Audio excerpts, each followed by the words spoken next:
Okay, my friends, it is Tuesday, February 4th, 2025, and this is a daily brief. So, as I look at it, what I see is that the temperature seems to be lowering on the battlefield in Ukraine. And this is just over the last few days. So, it's 1,270 Russians off the battlefield today, and I'll show you the last few days. 18 tanks, 24 armored fighting vehicles, 66 artillery systems, 123 vehicles and fuel tanks. But if we just look at the last few days, 1270, 1300, 1320, 1430. So there's an average of 1,297 Russians casualties in February. Now that's only a few days, but 1297 as opposed to 1556 and the month before that 1567 and the month before that 1515. So it seems like there's a trend here, but it's too small to be able to say for sure. Now, what we do know is that it does seem to be less intense on the battlefield, and I think we understand why, and we'll talk about that in a moment. At night, Russia launched a total of 65 Shahed drones into Ukraine. In total, 37 were shot down, another 28 were suppressed by electronic warfare. That's a 100% score. So that's why I'm not seeing an apartment complex here or a hotel there being hit with drones or some kind of strike like that. Now, they did have a different strike. There was a ballistic missile that struck just recently within the last 2 hours or so. Russian missile strike on central Ilium kills 4. A ballistic missile struck in Kharkiv Oblast at about 11:30, killing 4, injuring 20 civilians, damaging administrative and residential buildings. So they're up to those kind of tricks, but this was not Shaheds overnight. Okay, so let's turn to the battlefield analysis. And this is pretty quick in the video to get to the battlefield analysis, but most of what follows is going to be related to this, and then we'll talk about some other political issues as well. Okay, Ukrainian forces recently advanced near Borova, and Russian forces, now that's the one place where Ukrainian forces advance, while Russian forces advance near Kupiansk, Borova, Liman, Chasiv Yar, Toretsk, Pokrovsk, Kharkov, and Dnipro. So again, the Russians keep pushing that, like, this is their thing. They're going to keep throwing meat into the grinder, and that's just the way that they're rolling. Now, even in Pokrovsk is the hottest place in the battlefield. Last week, there was like 60 plus attacks on Pokrovsk regularly over the course of the week, and now it's 27 times. And it was low yesterday as well. So I think that's part of what's lowering the temperature on the battlefield. Now, this was explanatory. Russia's advance in Ukraine slowed by half as troop losses outpace recruitment, said a military expert. The expert says that Moscow struggles to replace fallen soldiers, relying on dwindling reserves of 2022 mobilized troops and contract fighters. So maybe that's what's happening. But again, the trend lines, excuse me, you can't really hang your hat on these trends because this is only 4 days worth of information. And if you go to the end of the month here, you'll see some low numbers: 1430, 1380, 1670, 1270, 1670, 1430. But see, even there, it's not enough to say, yes, we're down into 14, 13, 13, 12. We're just not to that place where we can make that kind of claim yet, but it does feel like it, at least maybe it's a temporary dip or maybe it's a trend. We just don't know. Now, Russian forces are using motorcycles in assaults. We've seen this before, but why? Okay, why would you trade armor for a motorcycle when you're so much more vulnerable? It's to trade speed so that you can do something else.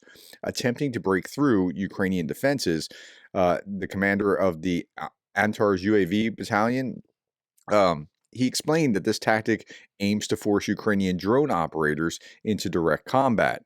Okay, so if you go to the actual article in Euromaidan Press, you see this. Russians push through the first line of defenses to reach our rear positions and neutralize unmanned aerial vehicle operations.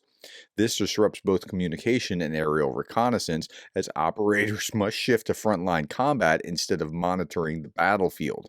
Okay, so that actually makes sense. So instead of a tank, they're doing it on motorcycles or something. But if I was a UAV operator and I knew that that was happening, I'd be looking for the first motorcycles and I'd be targeting every one of them as quickly as humanly possible.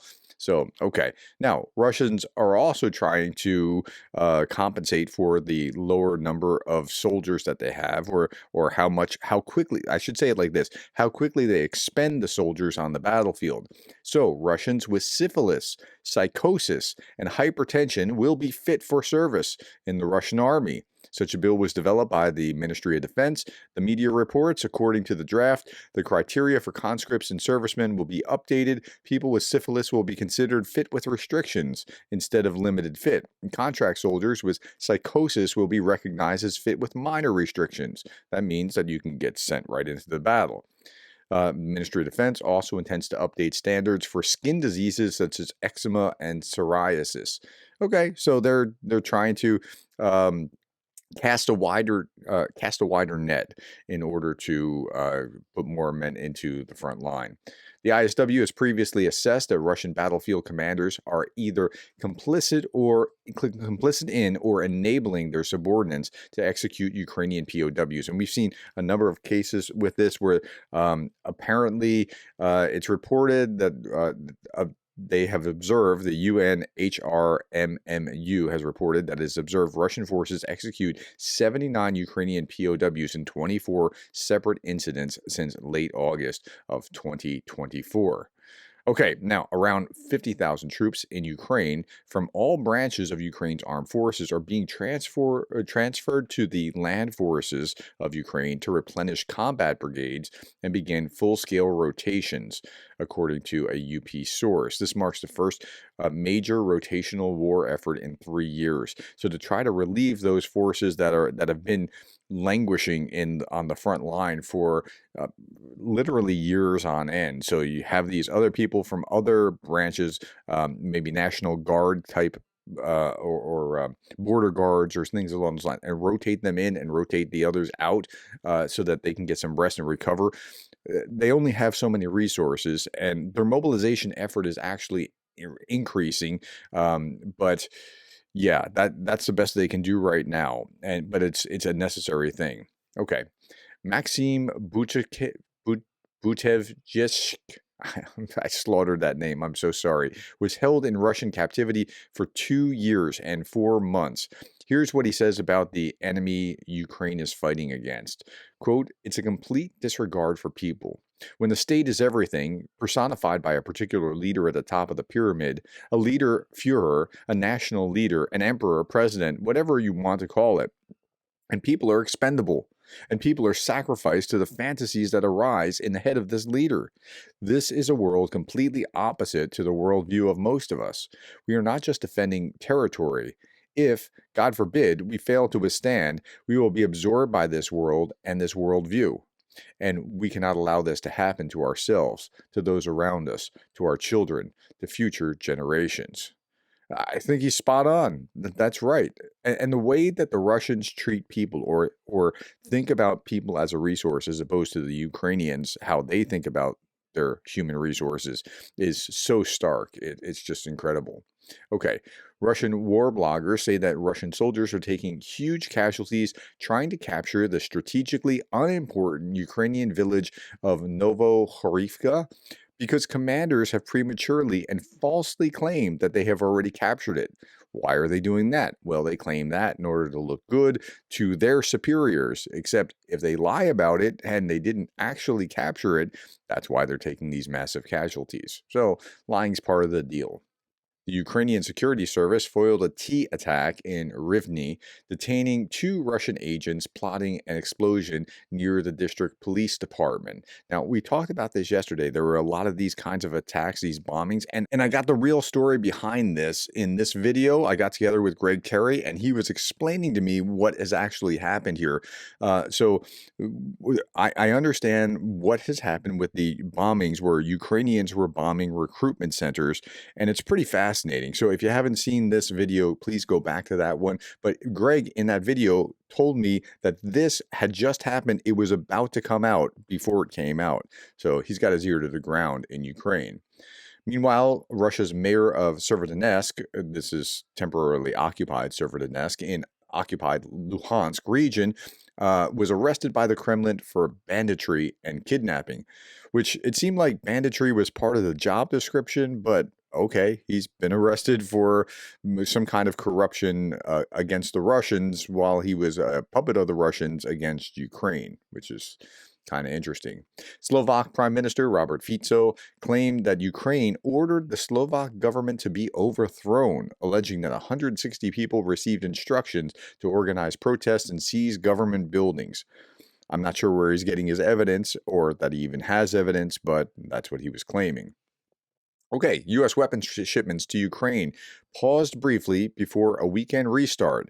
So the Trump administration debated Ukraine policy or Ukraine aid policy, briefly pausing support as the White House factions clashed over military assistance, while Biden-approved shipments continue. So that sounds bad, but it's actually better than it sounds. Okay, let me read these two paragraphs. Two sources told Reuters that shipments restarted after the White House reconsiders its initial assessment to stop all aid to Ukraine.